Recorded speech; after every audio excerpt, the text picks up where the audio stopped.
إنا أنزلناه قرآنا عربيا لعلكم تعقلون نحن نقص عليك أحسن القصص بما أوحينا إليك هذا القرآن وإن كنت من قبله لمن الغافلين. إذ قال يوسف لأبيه يا أبت إني رأيت 11 كوكبا والشمس والقمر رأيتهم لي ساجدين.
بیایید.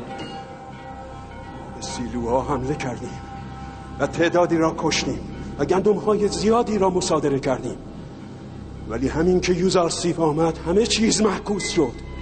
تعدادی از ما کشته و زخمی شدند. من نیز زخم برداشتم و با همین تعداد اندک مجبور به عقب نشینی شدم. آی از دست تو پادیامان، اگر یوزارسیف هم نمی آمد و تو به سلامت به معبد باز می گشتی، به یقین آخناتون برای انتقام این معبد را بر سرمان خراب می کرد، همان گونه که اکنون خواهد کرد. بیشک تا ساعتی دیگر لشکر آخناتون به اینجا حمله خواهد کرد.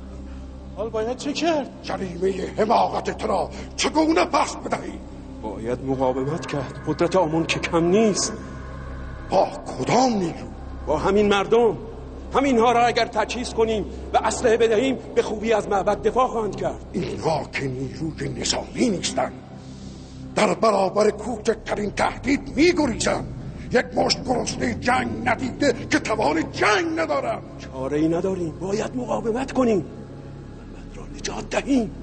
تو به فکر نجات خود هستی؟ نه، اکنون معبد به خاطر اقدام احمقانه تو در خطر است و من می‌دانم چگونه معبد را نجات دهم، ولی ولی نمیتوانم برای تو کاری انجام دهم.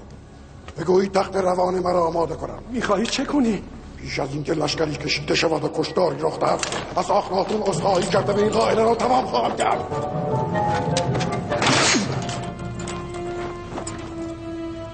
من اجازه نمیدهم تو من و معبد را تسلیم دشمن کنی. اما چه میکنی؟ از همکنون فرماندهی معبد و دفاع از آن بر عهده من است و تو در حبس میمانی تا زمانی که من بگویم. اینها میخواهند ما را به عنوان مقصرین کشتار امروز تحویل سربازان یوزارسیف دهند و معلوم است آنها با ما چه خواهند کرد. آنخ ما را در اتاق خودش زندانی کن. اگر قصد رهایی او را داشتند بکشید. میکنی پادیامون؟ ایشون کاهن اعظم آنخماهو هستند. کسی با ایشان کاری ندارد. اگر در تجهیز مردم و نجات معبد هم کاری کنید پس از نجات معبد او نیز نجات خواهد یافت. اگرچه این مقاومت احمقانه است اما با او همکاری کنید. ببریدش.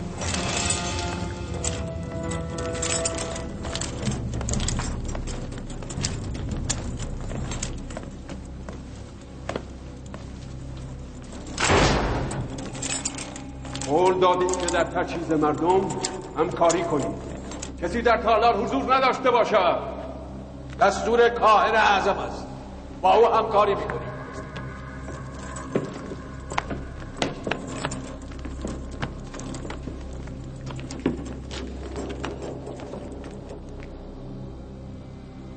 فرمان خداوندگارم مبنی بر اعلام آیین رسمی جدید و براءت از آیین آمون پرستی به همه جا ابلاغ شده. در چند روز گذشته مقاومت‌هایی نیز صورت گرفته و تعدادی از پیروان آمون دستگیر شدند. عزیز مصر، عالی جناب یوزارسیف وارد می‌شوند.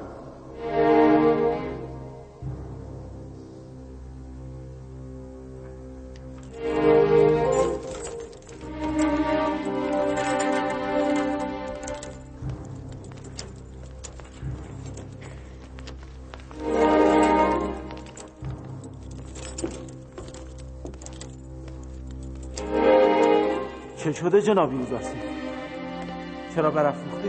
امروز پادیامون فرمانده سواران معبد به همراه 10 سرباز به سیلوهای تبس حمله کردند. 10 کشته و مجروح به جای گذاشتن گریختند. میخواستن سیلوها را نیز با آتش بکشند که مانع شدیم. به شما که گزندی نرسیده؟ گزند جسمی نه، اما این فاجعه به شدت روحم را آزرده است. کار معبد به جایی رسیده که در روز روشن به سیلوهای گندم و سربازان من حمله می‌کنند؟ بدون تردید جناب فرمانروا، مسببین این حادثه به سختی مجازات خواهند شد. کاهنان معبد آمون پاسخ این طغیان خود را خواهند داد. هورمهوب گوش کن. دستور این است معبد آمون را تسخیر کنید. مجسمه آمون را از بین ببر. کاهنان را از معبد بیرون کرده و در معبد را ببرد. کشت و کشتار در کار نباشد. مسبب اصلی باید دستگیر و مجازات شود. اطاعت. تا ساعتی دیگر فرمان شما اجرا خواهد شد.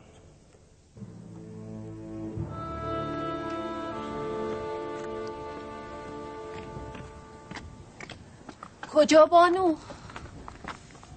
باز هم که راه افتادید. طاقت ماندن در اینجا را ندارم. میخواهم ببینم یوسف پیروز میشود یا نه. این جنگ خدایان مصر با خدای یوسف است. باید دید کدام یک پیروز میشود. گرچه من میدانم پیروزی از آن کیست.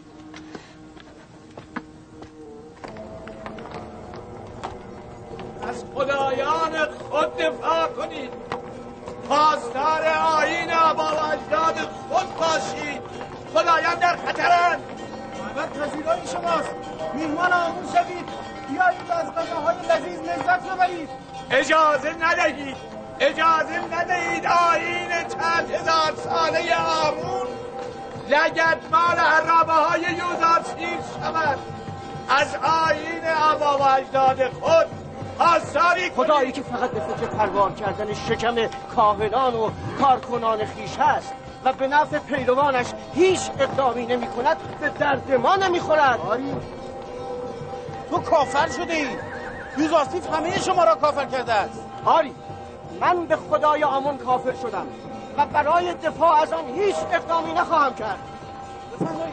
بفرمایید داخل شوید. کسانی باید از آمون دفاع کنند که سال‌هاست قبل آمون شکم پروار کردند. خان آمون آماده پذیرایی از شما. بفرمایید. چه شده بانو؟ چه شده؟ هیچ به یاد مطلبی افتادم. اینجا جایی برای نشستن نیست. بانو چه شده؟ چرا گریه میکنید؟ به یاد گذشته افتادم. به خدای یوزارسیف سوگند، یوزارسیف این روزها را میدید. من شاهد بودم. روزی یوزارسیف کتاب پیشگویی درباره آینده مصر را برای پوتیفار میخواند. پیشگو در آن کتاب گفته بود روزی خواهد رسید که فاصله میان اغنیا و فقرا برداشته خواهد شد. آمون دیگر پرستنده ای نخواهد داشت. یوزارسیف می گفت این کار توسط یک مرد آسمانی، یک فرستاده الهی تحقق خواهد پذیرفت. و امروز من آن مرد آسمانی، آن فرستاده الهی را می بینم. عجیب است. یعنی یوزارسیف همه اینها را از کجا می دانست؟ بدیهی است، او پیامبر خداست. بانو، شما برای حمایت از معبد نمی روید؟ مگر نه اینکه روزی شما از الهه های معبد آمون بوده اید؟ معبدی که قصد اقدام علیه یوزارسیف را دارد؟ گوارایتان باد، گوارایتان باد. شما میهمانان خانه گسترده آمون هستید. خوش آمدید. ما هر که داریم از آمون است. آمون خدای دیرینه ما و پیشینیان ما. از آمون در برابر دشمنانش حمایت می‌کنید. از آمون گوارایتان باد. تناول کنید و آمون را شاکر باشید. جناب ناصر خدایا من یوزارسیف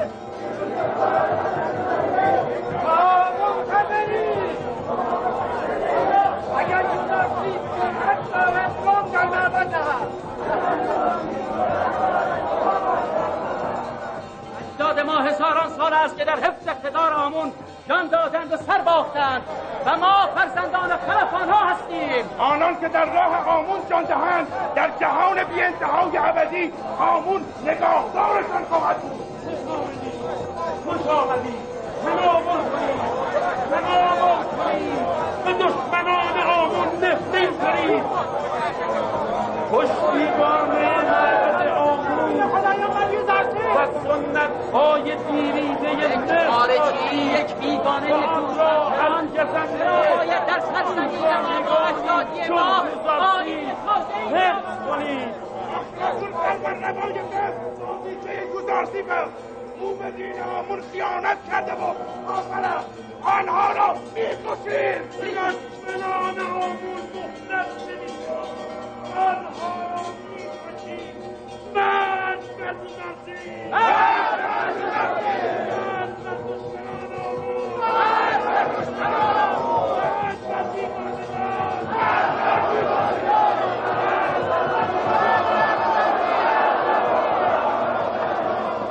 معبد آمون پناهگاه طرفداران خود است. وارد شوید. قحطی را در معبد آمون راهی نیست. وارد شوید. آن گسترده آمون پذیرای شماست. آمون به مهمانان و طرفداران خود خوش آمد میگوید. وارد شوید و از غذاهای آمون لذت ببرید. بیچاره آمون با دادن وعده غذا برایش طرفدار جمع میکنه. دشمنانش حمایت کنید. خدای خدایان آمون از شما یاری می‌طلبد. او را در برابر گوسفندچران کنعانی حمایت کنید. از آمون حمایت کنید. از آمون در برابر دشمنانش حمایت کنید.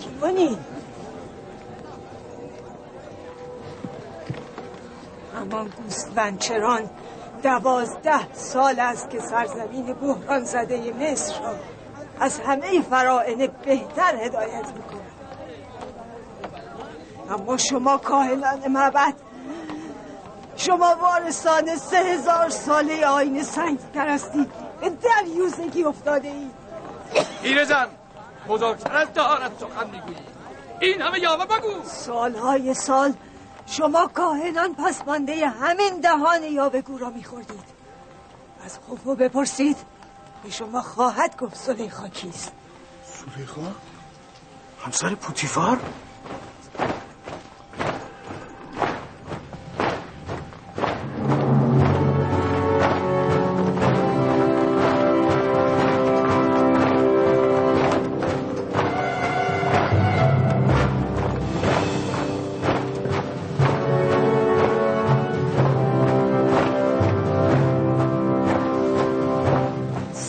پای سربازان هست.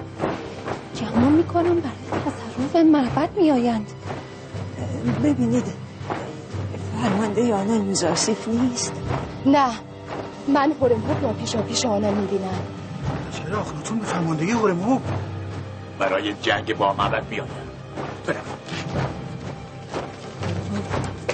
به هیچ عنوان رحم نخواهد کرد. خداوند به ساکنان معبد رحم کند. بیایید از اینجا برویم. باید ببینیم کاهنان مبخور معبد با هورمهوب چه خواهند کرد. برویم.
بله عالی جان.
خدایگان اخناتون به فرمانده لشکر مصر هورمهوب، تو مأموری که معبد را تسخیر کرده و خدای آمون را نابود کنی.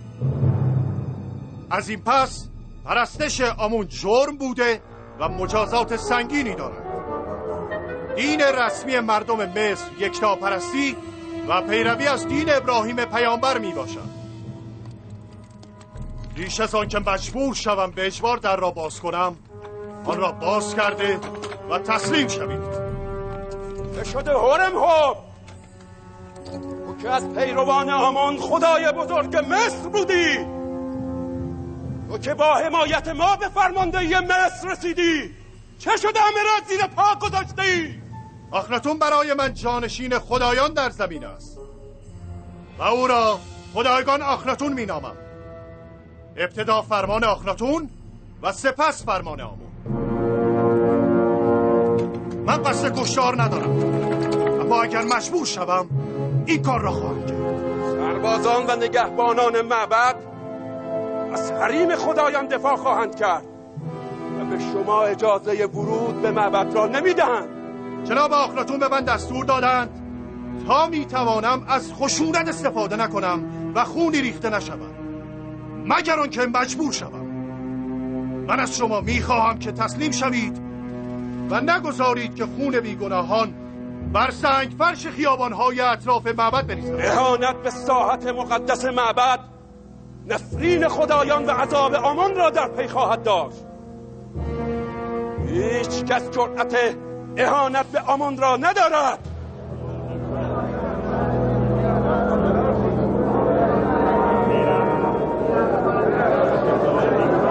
گوش کنید، هورمهوب رحم و شفقت ندارد. من در جنگ با خاوری ها و سوری ها با او بودم و دیدم که از مردم چه کشتاری میکرد. چه میگویی؟ چرا یاوه میبافی؟ چرا مردم را میترسانی؟ هورمهوب هیچ غلطی نمیتواند بکند. سربازان پادیامون از شما از معبد دفاع خواهند کرد. امیدوارم که صلح کند، وگرنه همه ما را قتل عام خواهند کرد.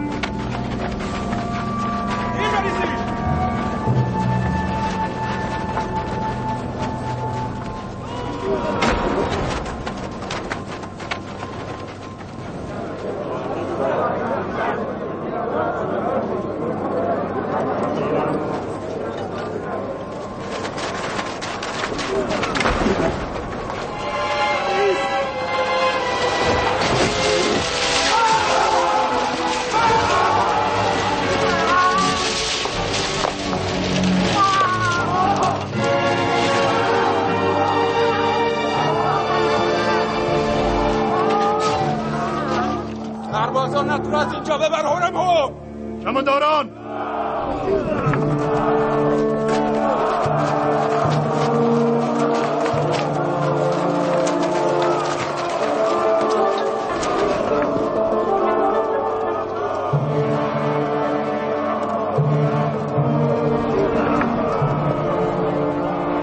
بزنید.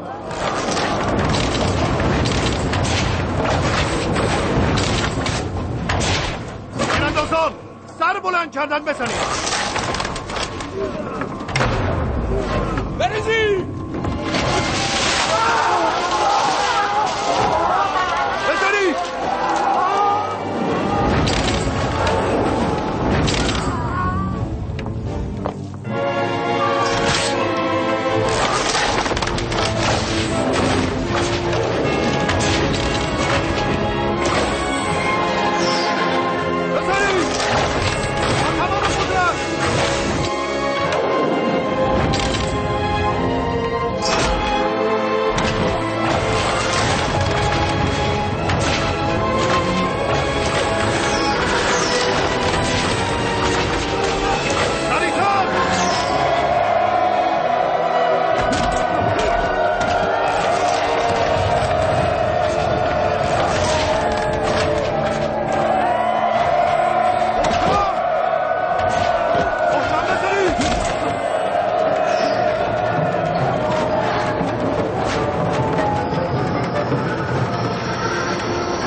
همان ابتدا تسلیم می شدی و سربازان مرا کشته و مجروح نمی کردی، شاید زنده می ماندی. اما دیگر بخششی در کار نیست. تو نیز مثل سربازانت باید کشته شوی.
بادیامون رو کشتن. آرام باش، نترسید، حراس نداشته باشید، حراس نداشته باشید. این قاعده را فقط جناب آرخما بی‌تواند تمام کند. پس برویم و آرام نجات بدهیم.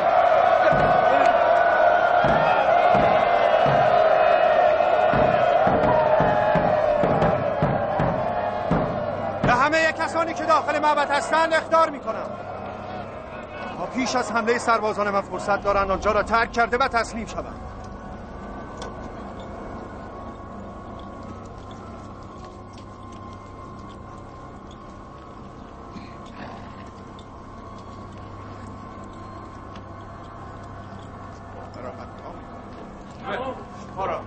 به اینجا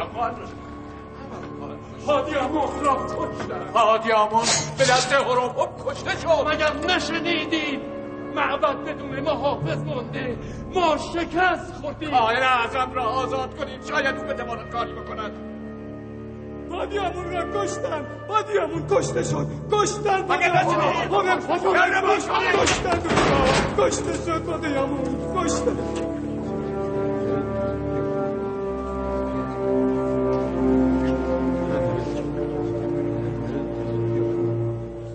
اگر در این فرصت معبد را ترک نکنید خود را در خطر قرار داده اید.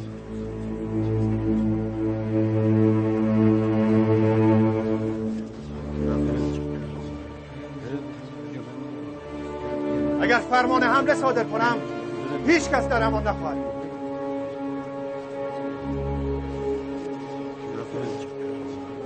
بایستید، با شما هستم. کجا می‌روید؟ از آمون دفاع کنید. بمانید.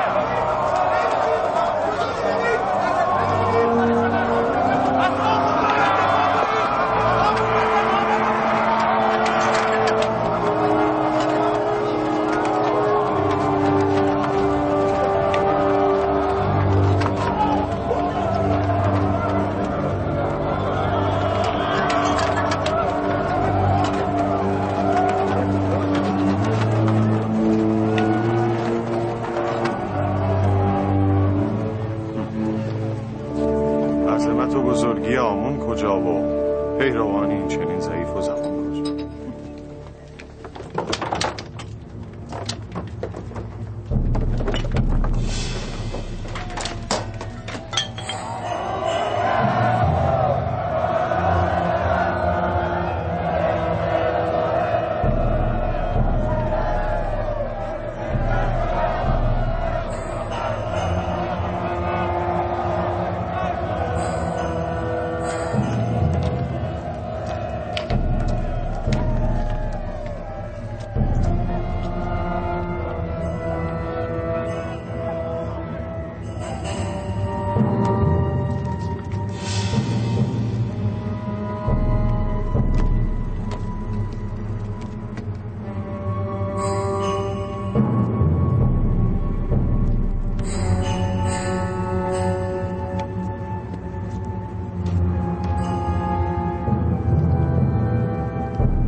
جناب آنخماهو میخواهند تسلیم شوند؟ من آمدم از شما فرصت بگیرم. فرصتی نمانده، باید تسلیم شوید. ما قصد تسلیم داریم. اگر فرمانده هرمزد فرصت مشورت بدهند ما نیز معبد را ترک خواهیم گفت.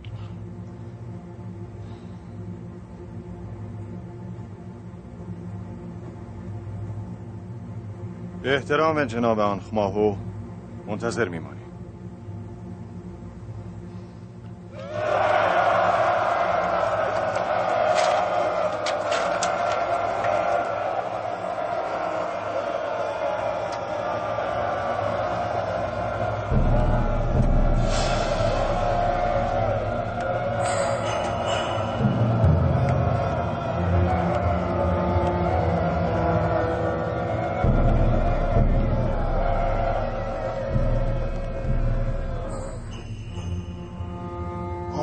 مقدس بزرگتر از آن است که دشمنان به آن دسترسی یابند.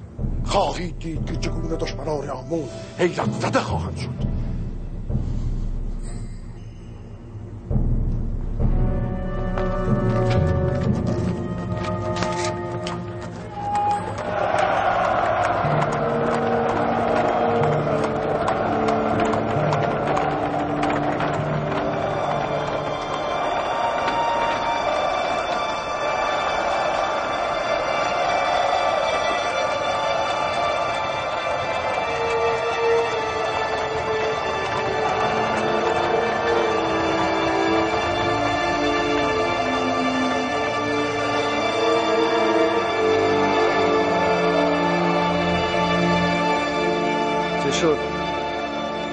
مهلت خواستم. قصد تسلیم دارم. آنخماهو انسان زیرک و نیرنگ بازی است. نباید به او فرصت توطئه داد. زخمی ها را جمع آوری کن. اجساد را ببرید.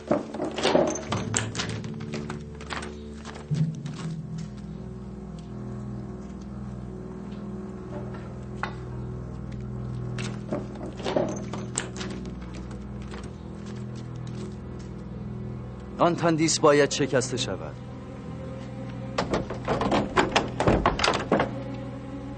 نه، ما اجازه نخواهیم داد. ما را وادار به خشونت نکنید. من آمون را خواهم شکست تا همه بدانند که آن تندیس سنگی ارزش پرستیدن ندارد. آمون را به خشم نیاورید. او از شما انتقام خواهد گرفت. شما نگران ما نباشید.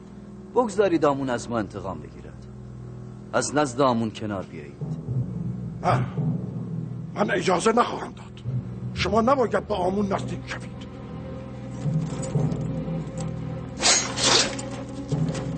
شما حق ندارید به آمون اهانت کنید. کنار بروید قبل از آن که به خشم کنار بروید. نفرین آمون بر شما باد. خشم آمون گرفتار شوید. اهانت هم حدی دارم. خشم خدایان بر شما.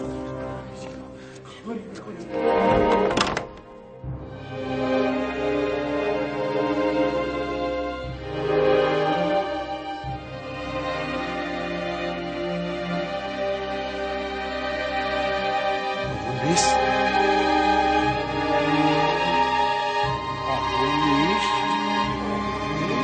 آمون چه شده؟ آمون خدای خدایان به آسمان ها به جایگاه حقیقی خود عروج کرده است تا در زمانی مناسب به زمین باز گردد و از دشمنانش انتقام بگیرد. آمون به اراز کرده است. آمون از دشمنانش انتقام خواهد. آمون خدای بزرگ مصر غیب شده است و به زودی برای انتقام باز می کردد. انتقام خواهد گرفت. ما نباید با آمون حمله می کردیم. آمون از منطقه سختی خواهد گرفت. من مطمئنم آمون همینجاست. از اینجا بیرون نرفته.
آمون به آسمان عروج کرد یا درون چاه سقوط کرد؟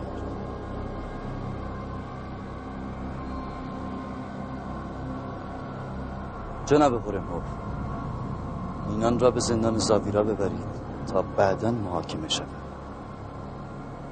نفرین بر تو آمون، نفرین بر تو آن اخماهو که هزاران سال ما را فریب داده.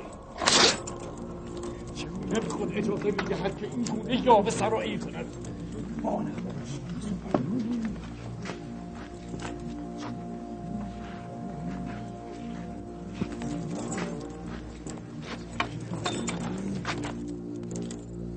امروز را باید جشن گرفت و شهر را آذین بست. من امروز را روز پیروزی یکتاپرستی بر بتپرستی می‌دانم و این پیروزی را به پیامبر خدا یوزارسیف تبریک می‌گویم. از شما نیز سپاسگزارم فرمانده هورمهور. شنیدم که این حادثه را بسیار مدبرانه فرماندهی کردید. آفرین.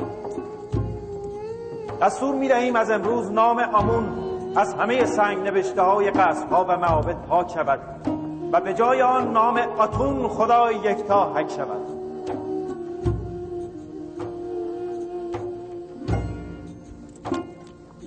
دستور می دهیم آن اخماهو و همراهان تا آخر عمر در زندان بمانند تا بمیرند.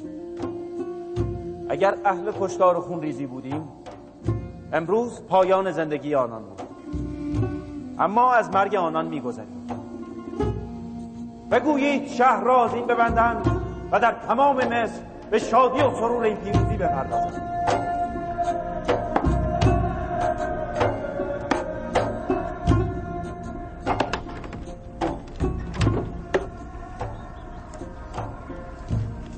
مادر گرسنه.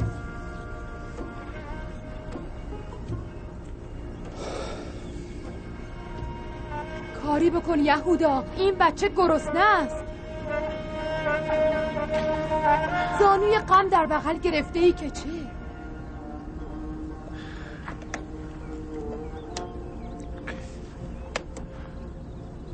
تا غروب صبر کند. قحطی است. روزی یک وعده بیشتر غذا نیست. بچه که این حرفا را نمیفهمم. او گرسنه است. سعی کن به او بفهمانی. چاره ای نیست.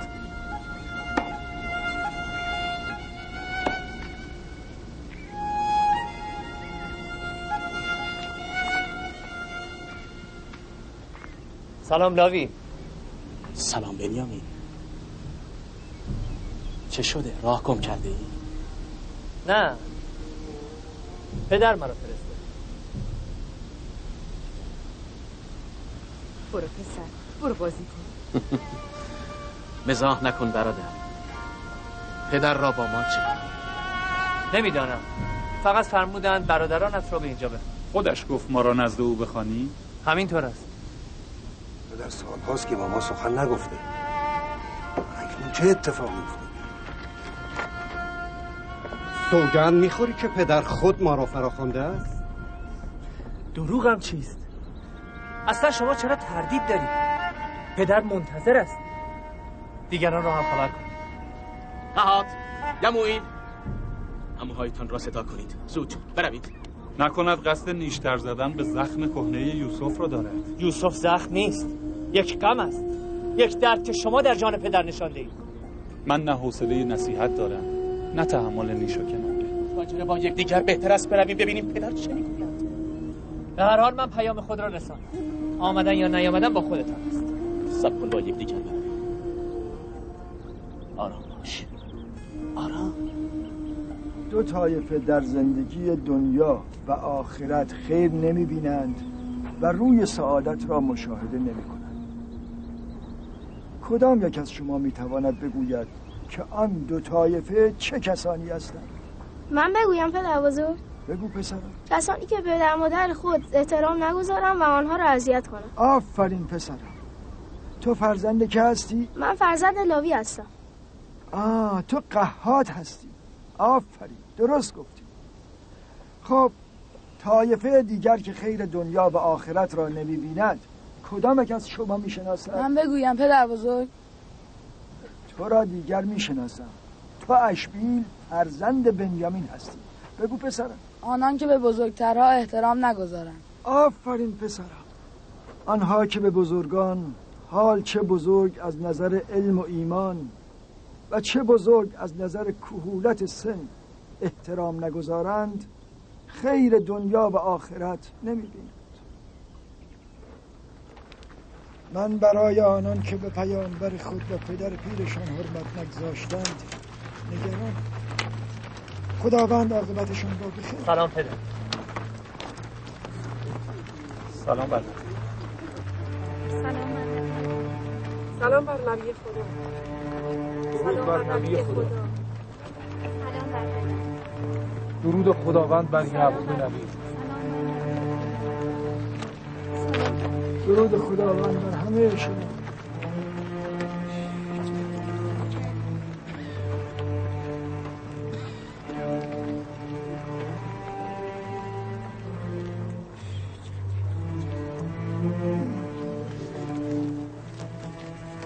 همه آمدن؟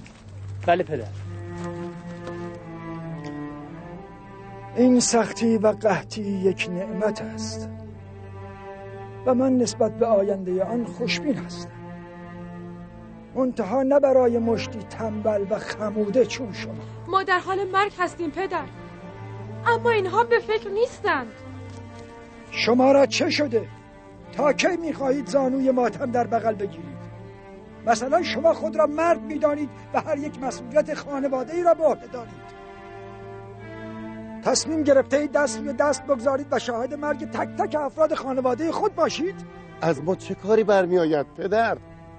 از شما مردها کاری بر نیاید، از ما برمی آید؟ تلاشی، جنبشی، بیکار که نمیتوان نشست. ولی پدر، تمام شهرها و قصبات اطراف نیز دچار قحطی شده است. این که دیگر پرسجو نمیخواهد.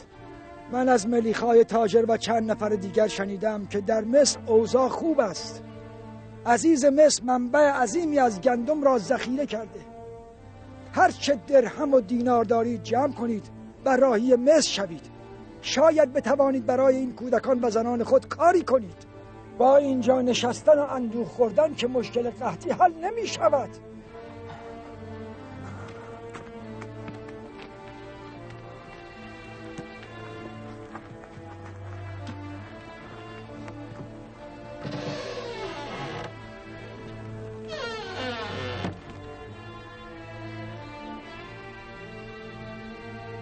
تا مصر چند روز راه است؟ تقریبا 20 روز. راه کمی نیست. چاره چیست؟ شاهد مرگ همسر و فرزندانمان که نمیتوانیم باشیم. اگر گندمی نبود لااقل تلاش خود را کردیم و دست بسته تسلیم مرگ نشدیم. من و فرزندانم بیش از این تحمل گرسنگی را نداریم. اگر قحطی لطمه‌ای به قوم بنی اسرائیل وارد کند من هیچگاه خود را نخواهم بخشید. من احساس می‌کنم این فراخوان پدر و هدایت به سوی مصر و تشویق برای تهیه گندم یک آزمایش است. پدر می‌خواهد بداند آیا شما لایق آشتی هستید یا نه؟ اگر نبی خدا شما را ترغیب به رفتن می‌کند تردید نکنید. ایشان چیزهایی می‌دانند که شما نمی‌دانید. بیشک خیر و صلاح شما در اطاعت از راهنمودهای ایشان است. بروید و مهیای رفتن شوید.